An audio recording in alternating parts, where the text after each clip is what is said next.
That I think is the freshest expansion for Oversky, and Nara decided to expand on his own. And we can just looking at Nara's first person view, and he's very low on his mineral count, as you can see looking at that, very low on his mineral count there. So if Nara can take out that expansion, and Nara now coming with another drop with the reverse, he's going to finish on that expansion. That expansion is going to go down. There's nothing Oversky is going to be able to do about it. That hatchery is going to die. That hatchery dies, and Nara, really, those reavers have been worth their weight in solid gold-plated latinum, if you're a Star Trek nerd like me.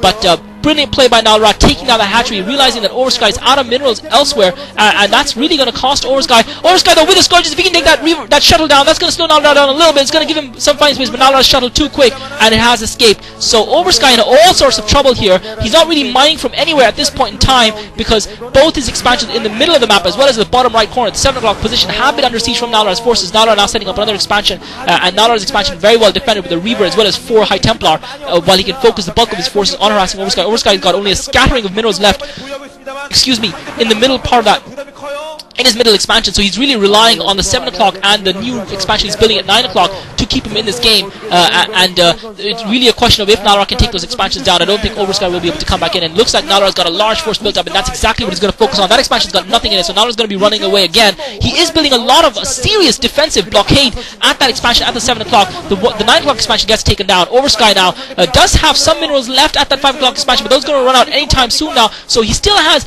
a minutely slight economic advantage. He still has a very small economic advantage over Nalra, Oversky, with a slightly better economy than Nalra at this point in time in the game. And Nalra has built another expansion. Nalra's got 2 expansions. Oversky's got about 3 expansions where he can mine from, although the middle one isn't really doing any mining at this point in time. Nalra's done a great job of stopping him from doing that.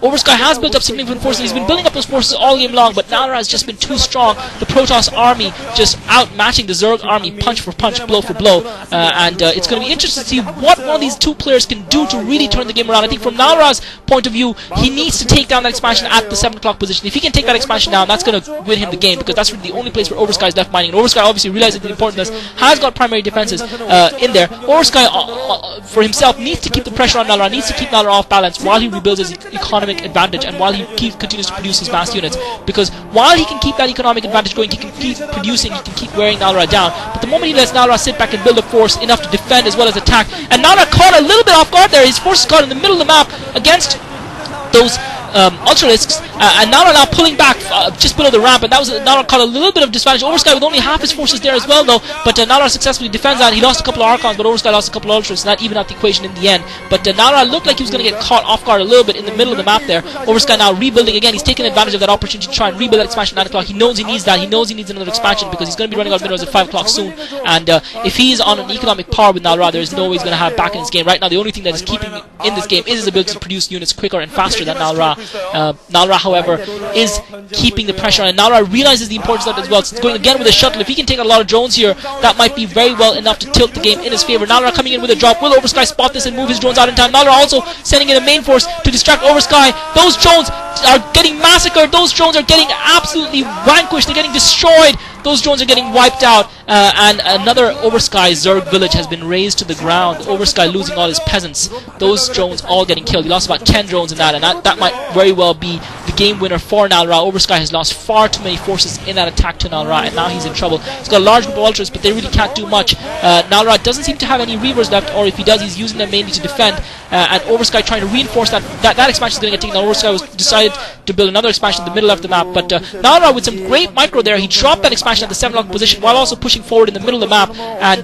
therefore drawing Oversky's attention to the middle of the map while that drop went in Oversky's main and took out a large part of Oversky's economy. So Nalra just edging ahead now in this game, and he just needs to keep the pressure on, but you've got a sense that in order to actually finally affect the victory, he needs to break that expansion at the 7 o'clock position, because that's a fresh expansion. Oversky's got a lot of minerals there, and that's what Nalra needs to break to finish this game off, to close this game down and come out on top. Nalra once again killing that 9 o'clock expansion just as it was completed. Oversky trying to catch Nalra's units out of position, trying to catch them in the middle of the map, and a storm going off on a lot of Ultralists. Oversky only with Ultras. Where are the Zerglings to supplement them? There aren't any. And Storm forces Oversky back to defend. Oversky now sending the Zerglings out. So I think Oversky purposely sent just Ultralists out to try and get Nala to waste those Storms on those Ultralists so that the Zerglings would be a little bit more effective. He doesn't have a lot of Zerglings. And this might be a little bit careless by now. He's a little bit overconfident, pushing forward that force. He pulls back just in time because Oversky had a huge force waiting. And Nala with that shuttle, that's got to be spotted by Oversky's Zerglings. He's got to have spotted that shuttle. And Nala forced to pull that shuttle back. He's setting it in again now towards that expansion, once again hoping to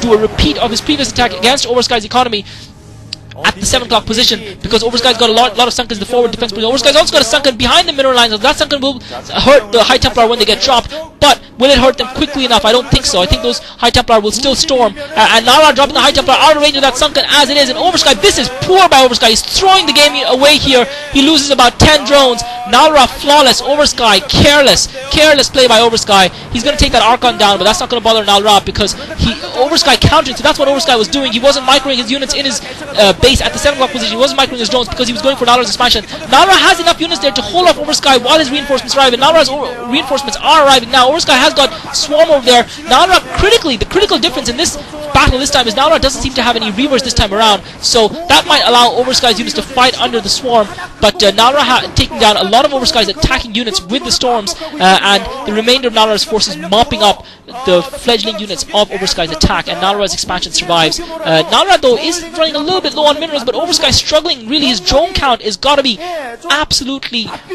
just rock bottom after those attacks, and you can see that he's been forced to spend larvae building drones when I'm sure he would much rather be producing more army, and really that is down to his own carelessness. On 2 occasions he's allowed Nala to do the obvious, to do High Templar drops, double High Templar drops with 2 High Templar on each occasion behind that 7 o'clock mineral line and take out his drones. And Nala has killed about 20-25 drones in that attack, and really you cannot expect to do that against a player of Nala's caliber and still come on top. And it looks like Nala just about ready to deliver the finishing blow here. Oversky really on his knees, and all it takes is for Nala to finish cutting his out. But Oversky persisting with that attack once again at that expansion in the middle. He realizes that's Nala's only source of income, and he feels that if he can do something, and Nala now has replenished those Reavers. Nala with 2 shuttles and 3 Reavers, so Nala holds that attack off, and I'm not sure what Oversky is going to be able to do when that main force of Nala's goes down to his base at 7 o'clock along, supported with those Reavers, with the help of those Reavers. I'm not sure what Oversky is going to be able to do, and Nala once again pushing down. Now Nala coming with the attack. The only disadvantage is he does not have the benefit of those Reavers,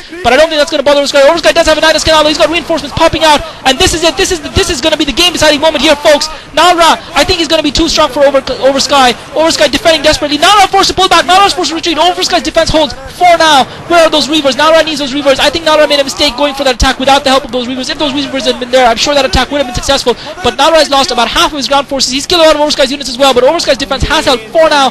Those Reavers have not arrived, so that was careless by Nala. How is his economy doing? That's the crucial point. I think Oversky has, even though his own economy has been suffering and stuttering, he managed to kill a lot of probes. Nala's got about 1, 2, 3, 4. No, okay, Nala's economy is fine, guys. Nala's got an expansion in the middle left near the top of the map there, so that's going to keep his economy in good check. And Nala now coming down with that shuttle. Oversky needs to do something about this, but that shuttle is going to reach the safety of those Archons and is going to be protected by those Archons. So now Nala with the Reaver. Oh my god, Nala carelessly leaves the shuttle behind. The shuttle gets taken out. Nala lost. I'm sure there were 2 Reavers in that shuttle. Careless by Nala. Poor micro. We were talking about how Oversky's micro may have cost in that game. Nala's micro may have been the second turning point in this match. Both players not performing to optimum standards that you would expect at this level of play. Both players making careless mistakes, and that is really allowing this match to still go on and survive. Oh, Oversky once again reinforcing. Imagine how crucial those 2 Reavers would have been. 2 more Reavers there in that battle would have made all the difference. But Oversky now with a superior force on the ground, and Nala's force getting cornered a little bit. Nala's Archon surrounded, as well as the Zealots. He's forced to retreat, and he's sending more Zealots in to reinforce, but that force is going to get taken down. Nala now down to 3 Archons and a few Zealots, and Nala's production not at the same speed that it was before. Oversky over time has slowly whittled down Nala's large force, and Oversky continues to be able to, I don't know from where, despite having taken massive hits to his economy. This is almost Ubi style cheater Zerg macro. I'm not sure where he's coming out with all of these units, but he's certainly coming out with them, and he's using them wisely. And now Nala has no longer got a dominant force on the ground.